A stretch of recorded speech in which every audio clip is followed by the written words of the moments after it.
Hello दोस्तों, स्वागत है मेरे यूट्यूब चैनल जीएस अमेज में। तो आज हम ब्रिटिश साम्राज्य का दूसरा लेक्चर पढ़ेंगे। ठीक है।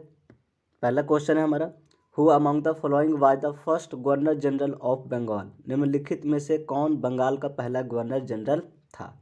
आपका ऑप्शन है Robert Clive, William Bentinck, Marquess Wellesley या वैरन हेस्टिंग। तो इसका सही आंसर है वैरन हेस्टिंग। ठीक है। रॉबर्ट क्लाइव की बात करें तो ये फर्स्ट गवर्नर था। ठीक है, फर्स्ट गवर्नर ऑफ बंगाल का ये पहला गवर्नर था। विलियम बेंटिंग जो था वो first governor general of India था। ठीक है, तो यहाँ पे कंफ्यूज मत होइएगा। यहाँ पे मैंने बंगाल का पूछा था, अगर बंगाल का पूछे तो हेस्टिंग है पहला, और अगर इंडिया के गवर्नर जनरल पूछे तो विलियम बेंटिंग है। वेलेस्ली जो है वो सब्सिडरी अलायंस इसने स्टार्ट करवाया था। चलते अगले क्वेश्चन पे। दूसरा क्वेश्चन है, permanent settlement was feature of. स्थायी बंदोबस्त किसकी विशेषता थी। आपका ऑप्शन है जमींदारी सिस्टम, रैयतवाड़ी, महरवाड़ी या फिर none of these.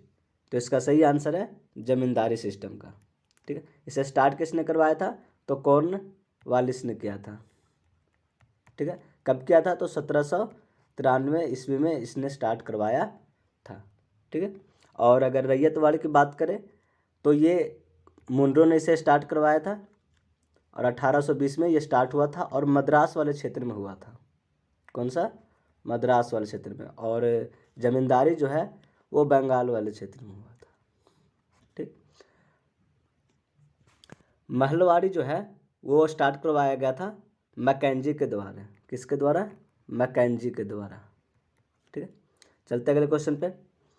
Third question है, विच one of the following was not a French settlement in India. निम्नलिखित में से कौन भारत में एक फ्रांसीसी समझौता नहीं था। आपका ऑप्शन है पुडुचेरी, माहे, गोवा या चंद्रनगर। तो इसका सही आंसर है गोवा। ठीक है, यहाँ पे जो बात है, यहाँ जो फ्रांस था, जो फ्रेंच थे वो पुडुचेरी, माहे और चंद्रनगर में, ये तीनों जगह पर इनका सेटलमेंट था। बट ये जो गोवा था वो किसके अंडर में था तो गोवा था पुर्तगाली के अंडर में। किसके, पुर्तगाली लोग के अंदर, पुर्तगीज के लोग में थे। ठीक है, और हम जानते हैं कि सबसे पहले आए थे पुर्तगाल लोग 1498 और सबसे लास्ट में गए थे। कब गए थे तो 1961 ईस्वी में गए थे। और यहाँ पे गोवा कह सकते हैं कि गोवा आज़ाद भी कब हुआ था 1961 में। और ये जब आज़ाद हुआ था तब ये केंद्र शासित था। कौन सा प्रदेश था तो केंद्र शासित था। अगर इसे फुल जो है स्टेट का दर्जा कब दिया गया था तो वो दिया गया था, याद रखिएगा, वो 1987 में दिया गया था। ठीक है, चलते हैं अगले क्वेश्चन पे। फोर्थ नंबर क्वेश्चन है, the British government pass an act in 1773 known as. 1773 में ब्रिटिश सरकार ने एक अधिनियम पारित किया जिसे किस नाम से जाना जाता है। आपका ऑप्शन है regulating act, Pitt's India act, chartered act या फिर कंपनी एक्ट। तो इसका सही आंसर है रेगुलेटिंग एक्ट। ठीक है, कब आया था ये तो 1773 में रेगुलेटिंग एक्ट आया था। ठीक है, किसके समय में आया था तो हेस्टिंग। उस समय गवर्नर कौन था तो हेस्टिंग्स था। ठीक, और इस एक्ट में क्या हुआ तो इस एक्ट में जो ड्यूअल गवर्नमेंट जो था उसे एक समाप्त कर दिया गया था दोहरी सरकार को।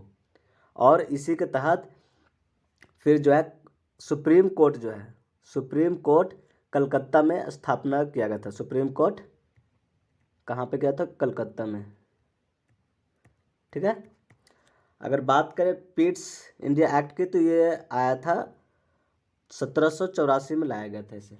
ठीक है, चलते अगले क्वेश्चन पे।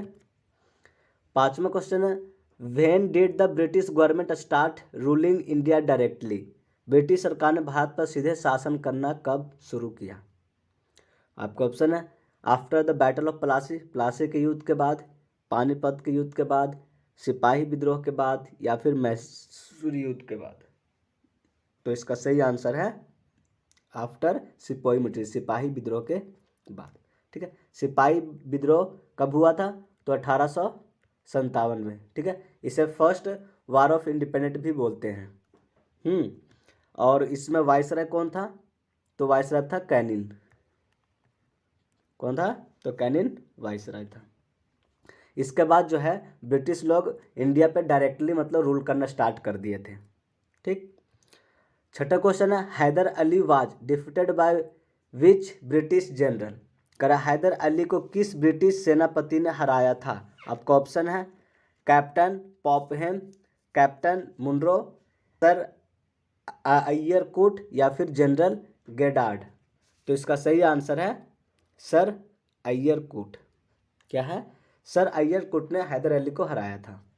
हैदर अली कौन है? तो टीपू सुल्तान के फादर थे हैदर अली। ठीक है। और ये कब हराया था? तो 1781 ईस्वी में हराया था। और इसी के कहाँ पे हराया था? तो एट, उस जगह का नाम भी याद रखिए, उसको बोलते हैं पोर्टो नोवो। ठीक है। और इसके बाद इनके बीच में एक संधि हुई थी, ट्रीटी हुई थी, और वो ट्रीटी का नाम क्या है? तो treaty of Mangalore. Treaty of Mangalore. ठीक है। कौन से सेकंड, ये सेकंड एंग्लो मैसूर वार के बाद हुआ था। सेकंड एंग्लो मैसूर वार। ठीक है। सेकंड एंग्लो मैसूर वार के बाद। चलते अगले क्वेश्चन पे। अगला क्वेश्चन है कर Tipu Sultan took support of which one of the following power to fight English. कर अंग्रेजों से लड़ने के लिए टीपू सुल्तान ने निम्नलिखित में से किस शक्ति का सहारा लिया? आपका ऑप्शन है पोर्टुगीज, फ्रेंच, स्पेनिश या डच। तो इसका सही आंसर है फ्रेंच। क्या है? फ्रेंच। इसने फ्रांस की मदद लिया था, फ्रेंच लोगों की। ठीक है, अंग्रेजों से लड़ने के लिए। और हम जानते हैं टीपू सुल्तान जो है वो मेंबर था किसका? जैकोबियन क्लब का। जैकोबियन क्लब का वो मेंबर था। ठीक। और इसी के साथ में इसने एक स्थापना क्या था टीपू ने? Tree of liberty. Tree of liberty इसने स्टार्ट किया था टीपू सुल्तान ने। और इसने कैपिटल पे अपना कहाँ बनाया था? तो कैपिटल इसने बनाया था श्रीरंगपट्टनम। श्रीरंगपट्टनम। ठीक है। चलते हैं अगले क्वेश्चन पे। 8 क्वेश्चन है battle of Buxar was fought in. Buxar का युद्ध डैश में लड़ा गया था। आपका ऑप्शन है 1764, 1757, 1857 या 1761। तो इसका सही आंसर है 1764 ईस्वी में बैटल ऑफ बक्सर लड़ा गया था। किसके किसके बीच में लड़ा गया था? तो मुनरो जो कमांडर था ब्रिटिश का, और बिटवीन 3 लोगों के बीच में लड़ा गया था। क्या नाम था? तो शाह आलम सेकेंड, शुजा दौला,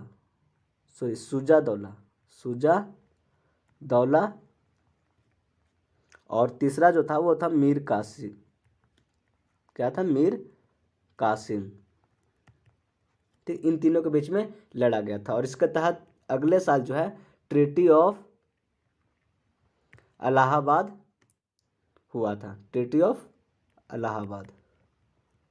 और किसके बीच में हुआ था? तो ये शाह आलम द्वितीय के साथ ट्रीटी ऑफ इलाहाबाद किया गया था, जो हुआ था 1765 में। ठीक है। चलते अगले क्वेश्चन पे। 9वां क्वेश्चन है the British establish there first factory in India at. अंग्रेजों ने भारत में अपना पहला कारखाना कहाँ स्थापित किया? आपका ऑप्शन है बॉम्बे, सूरत, मद्रास या फिर कोलकाता। तो इसका सही आंसर है सूरत में। कहाँ स्टार्ट करवाए थे? तो सूरत में स्टार्ट हुआ था। ठीक है। और अगर बात करें साउथ में, साउथ की तरफ उन्होंने अपना पहला कहाँ पे स्टार्ट किया था? तो याद रखिएगा मसूलीपट्टनम।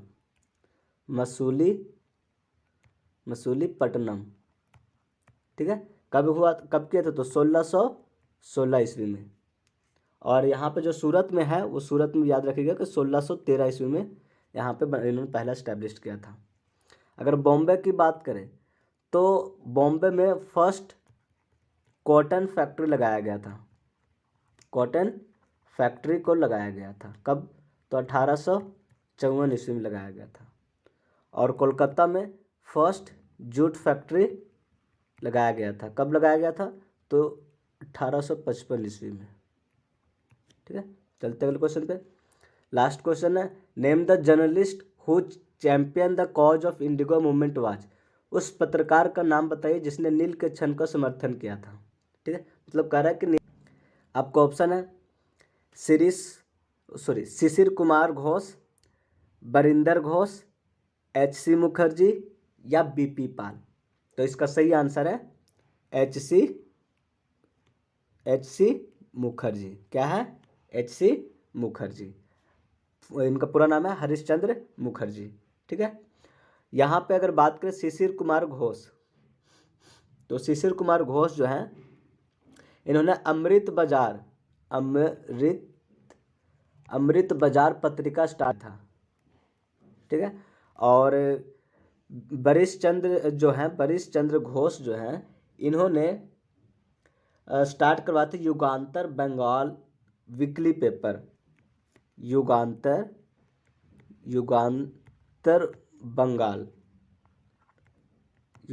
बंगाल पत्रिका इन्होंने स्टार्ट किया था।